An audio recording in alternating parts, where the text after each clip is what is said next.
Good morning, it's Mark Coleman from Paul's Photo, the lab at Paul's Photo and the Creative Photo Academy. And it's another great day to be creative. So what are we doing today? Well, one of the biggest questions I always get asked is, Mark, how do you shoot action? And there's a couple components to shooting action and moving subjects, but I'll tell you the first thing you can do and the most important thing you can do is to practice. So that's what I'm doing this morning. All of our cameras work differently. What are the two components? Number one, getting the camera settings right. So what I do for action photography, I'm either in aperture priority or manual mode depending on the camera. So if I'm in aperture priority, I set the f-stop where I want it, usually pretty wide open on the lens, 2.84, 5.6. ISO is going to get me a high enough shutter speed to stop the action because I want my shutter speed in the 2,000 to 3,000 shutter speed range. If you have a modern camera, one of the full frame mirrorless cameras, so I'm shooting with the Sony A1 today, I'm going to shoot this camera in the manual mode. So I'm going to set the camera to M for manual.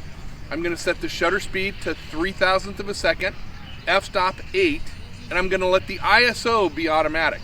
Some cameras will work like this and others won't. I love a camera that does this because it gives me the pictures that I want. This is what I use when I'm on the sidelines at a ball game, on safari in Africa.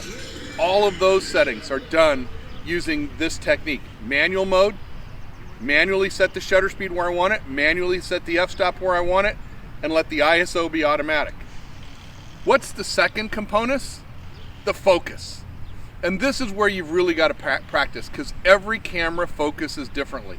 So I generally shoot with the Nikon Z7 II.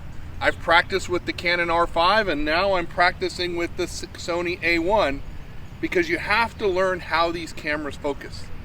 So what I'm using is the tracking focus on the Sony, and I'm selecting whether I'm doing animals, which I did this morning, I did birds, or people when I did surfers. So you're going to use the tracking with the eye detect or face detect for people or animals, depending on what you're shooting.